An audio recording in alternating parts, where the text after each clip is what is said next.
আমরা আমাদের আলিপুরদুয়ারের কুমারগ্রামের ছবি দেখিয়েছিলাম, যেখানে রেশনে দুর্নীতি হচ্ছে, বেনিয়ম হচ্ছে। কীরকম না, দুয়ারে রেশনের বদলে সেখানে দেওয়া হচ্ছে একটা স্লিপ।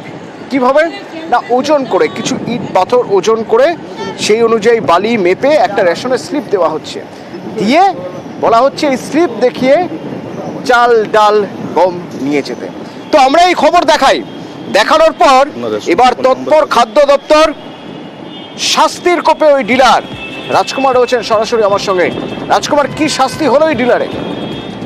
দেখো তনুদা, জেলা খাদ্য দপ্তরের পক্ষ থেকে প্রথমত কিন্তু ওই ডিলারকে সাসপেন্ড করে দেওয়া হয়েছে এবং ওই ডিলারের অধীনে যে সমস্ত গ্রাহকরা ছিলেন সেই গ্রাহকদের কিন্তু, অর্থাৎ লস্কর পাড়ার যে রেশন গ্রাহকরা ছিলেন সেই গ্রাহকদের অন্য আরেকটি যে পাশের যে রেশন দোকান, সেই রেশন দোকানের সাথে ট্যাগ করে দেওয়া হয়েছে এবং ওই রেশন ডিলারকে বলা হয়েছে যে আপাতত আপনি দোকান খুলবেন না, অর্থাৎ আর যে রেশন দোকান সেই দোকানটা খোলা হবে না এবং লস্কর পাড়াতে অন্য গ্রাহকরা অন্য রেশন ডিলার গিয়ে কিন্তু সেই পরিষেবা দেবে। এখনো তদন্ত চলছে এবং তদন্ত করে পরবর্তীতে জেলা খাদ্য নিয়ামক জানিয়েছেন যে আরো কিছু কঠিন ব্যবস্থা ওই রেশন ডিলারের বিরুদ্ধে নেওয়া হবে, তারও প্রক্রিয়া চলছে। অতনুদা, ধন্যবাদ। ওটা আমরা অ্যাকশন নিয়েছি, অলরেডি ওই ডিলারকে সাসপেনশন করে দেওয়া হয়েছে। পাশের দোকানের সাথে সমস্ত বেনিফিশিয়ারিকে ট্যাগ করে দেওয়া হয়েছে যাতে ওখান থেকে তারা মালটা পায়। আর এর এগেনস্টে কজ লেটার ইস্যু হয়েছে এবং আমাদের যা ডিপার্টমেন্টাল প্রসিডিং আছে সেই অনুযায়ী চলবে। সেই অনুযায়ী অনেক রকমের পানিশমেন্টের প্রভিশন আছে, সেগুলো যা যা আছে সেটা কিছুদিন সময় লাগে, তার মধ্যে প্রসিডিং হতে থাকবে। বলছি স্যার, এই ডিলার ফাংশন করবে না। পাঞ্জাব থেকে আসা আলুর বীজ, যে আলুর বীজের ভালোই বাজার, কিন্তু এবছর সেই আলু বীজ গুদামে পড়ে নষ্ট হচ্ছে। বাঁকুড়ায় এরকমই, সেই আলু বীজের কোনো কাটতি নেই। পাঞ্জাব থেকে যে আলু বীজ আসছে কোনো চাহিদাই নেই, গুদামে জমে রয়েছে পাঞ্জাবের আলুর বীজ। কিন্তু যে আলু বীজের অপেক্ষায় থাকেন আলু চাষিরা, যারা বলেন যে পাঞ্জাবের আলু বীজ সবচেয়ে ভালো গুণগত মানে, তারাই নিচ্ছেন না আলু বীজ কেন? দেবব্রত রয়েছেন আমার সঙ্গে, সরাসরি বলতে পারবেন। দেবব্রত, এবছর আলু বীজ নিয়ে, মানে পাঞ্জাবের যে বীজ, সেই বীজের জন্য সবার এত অনীহা কেন? একদমই অতনু, দেখো এই বীজের চাহিদা কিন্তু বিগত বছরগুলিতে ব্যাপক হারে ছিল, কারণ যে কৃষকরা ছিল এলাকার তারা কিন্তু এই বীজের ওপরেই নির্ভর করে থাকতো। তবে এবারে গোদামে পড়ে রয়েছে বস্তা বস্তা আলু বীজ, অনীহা কৃষকদের।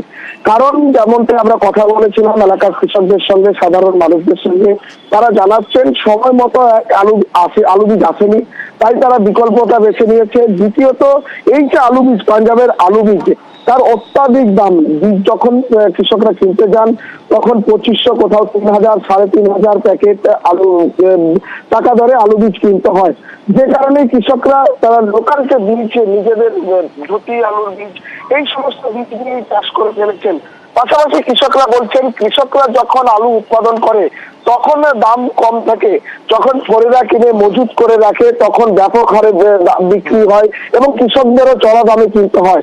যে কারণে কৃষকরা অত মূল্যের আলু আর দিতে চাইছেন না, অনেকেই আলু চাষ না করে বিকল্প চাষ করছেন। যদিও কৃষি দপ্তরের দাবি যে না, কৃষকরা সম পরিমাণে আলু চাষ করেছেন, এটা কোনো সমস্যা নেই। তবে কৃষকরা বলছেন যে কৃষকরা কিন্তু অন্য চাষের দিকেই এগোতে চাইছেন। অবলু, ধন্যবাদ। মানে খুবই স্লো সেল হচ্ছে, তো প্রয়োজনের তুলনায় বেশি বীজ ঢুকেছে বলে এখন মনে হচ্ছে। কত বীজ লাগবে না। আমাদের কোতুলপুর ব্লকে যখন আনতে গেছি ওদের কাছে, তখন বলছে বীজের পাঞ্জাব থেকে বীজ কম এসছে, অল্প স্বল্প দিতে পারবো নি, দাম বেশি। তো এই কারণে হয়তো ওরা বলছে। অফিস আরাবুল ইসলামের কেন রাস্তায় অফিস? না পঞ্চায়েত অফিসে তার জন্য যে ঘর, সেই ঘরে তালা দেওয়া হয়েছে। তাহলে অফিস কোথায় হবে?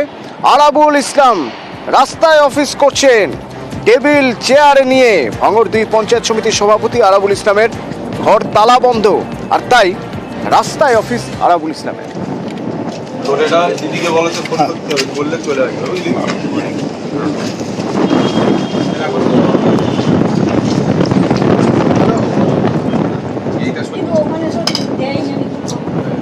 অর্ণব আছে আমার সঙ্গে ফোনে। অর্ণব, আরাবুল ইসলাম কি বলছেন? রাস্তায় অফিস করে বসে রয়েছেন, কি বলছেন তিনি? দেখো, প্রায় 5 মাস বিভিন্ন মামলায় তিনি জেলে ছিলেন এবং জেল থেকে তিনি জামিনে ছাড়া পান। সেই জামিনের শর্ত হিসেবে তিনি যেহেতু ভাঙড় 2 নম্বর পঞ্চায়েত সমিতির সভাপতি, তাই তাকে প্রশাসনিক কাজের জন্য যেতে হবে। কলকাতা হাইকোর্টের বিচারপতি অরিজিৎ বন্দ্যোপাধ্যায় ডিভিশন বেঞ্চ সপ্তাহে 2 দিন তিনি যাতে প্রশাসনিক কাজ করতে পারেন সভাপতি হিসেবে পঞ্চায়েত সমিতির, তার জন্য পুলিশের নজরদারিতে তাকে সোম এবং বৃহস্পতিবার সকাল 9টা থেকে সন্ধ্যে 6:30 পর্যন্ত পঞ্চায়েত সমিতি তার নিজের অফিসে যাওয়ার অনুমতি দেয়। সেই অনুমতি অনুযায়ী আজ যখন আরাবুল ইসলাম সেখানে যান, তিনি দেখেন তার যে ঘর, সেই ঘর তালাবন্ধ। কেউ বা কারা সেই ঘর তালাবন্ধ দিয়েছে। কাজেই মানুষ এসছেন, আরাবুল ইসলামের অনুগামীদের দাবি, মানুষ এসছেন, কাজ করতে হবে। তাই পঞ্চায়েত সমিতির তার যে অফিস, সেই অফিসে আর ঢুকতে না পেরে তার বাইরেই একটা চেয়ার টেবিল পেতে তিনি এই মুহূর্তে মানুষের সঙ্গে জনসংযোগ করছেন এবং মানুষের বিভিন্ন কাজ সেগুলি দেখভাল করছেন। রাজনৈতিক মহলের যে ভাঙড় নিয়ে একটা রাজনৈতিক দ্বন্দ্ব বৈরিতা বিভিন্ন সময়ে হয়েছে বিভিন্ন গোষ্ঠীর মধ্যে, তারই কোনো আউটকাম কিনা তা এখনো বলা যাচ্ছে না। তবে আরাবুল ইসলামের ঘনিষ্ঠরা কিন্তু সেই দিকেই ইঙ্গিত করছে। ধন্যবাদ।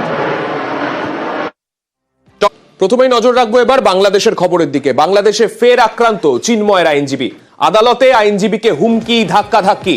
আইনজীবী রবীন্দ্রনাথ ঘোষকে হুমকির অভিযোগ। ঠিক কি অভিযোগ উঠে আসছে জানবো আমাদের প্রতিনিধি কৃষাণুর থেকে।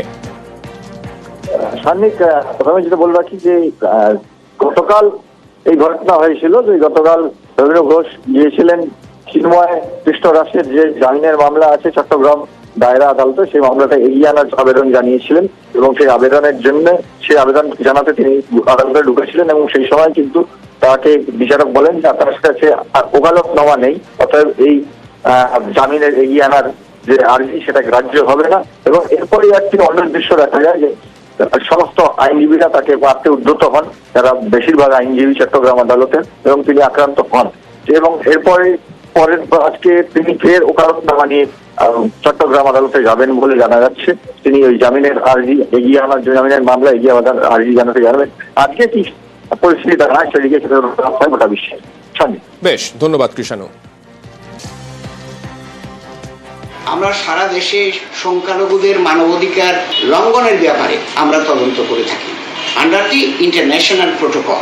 চিন্ময় প্রভুর মামলা সহ আরো কিছু আইনজীবীর বিরুদ্ধে যে কতগুলো মামলা নেওয়া হয়েছিল তাদের আইনগত সহযোগিতা করার জন্য আমি জজ সাহেবের কাছে যখন 3টে অ্যাপ্লিকেশন মুভ করতেছিলাম, আমার পিছন দিক দিয়ে 2-একজনের ধাক্কা দিয়েছে, আমি জানি না, তবে আমার ওদেরকে দেখলে আমি চিনতে পারবো।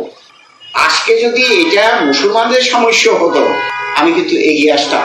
আমি আশা করতে পারি নাই আইনজীবীরা কি করে সন্ত্রাসী করতে পারে। জজ সাহেবকে পর্যন্ত আজকে থ্রেট করছে, যার ফলে জজ সাহেব চেয়ার থেকে উঠে চলে গেছে।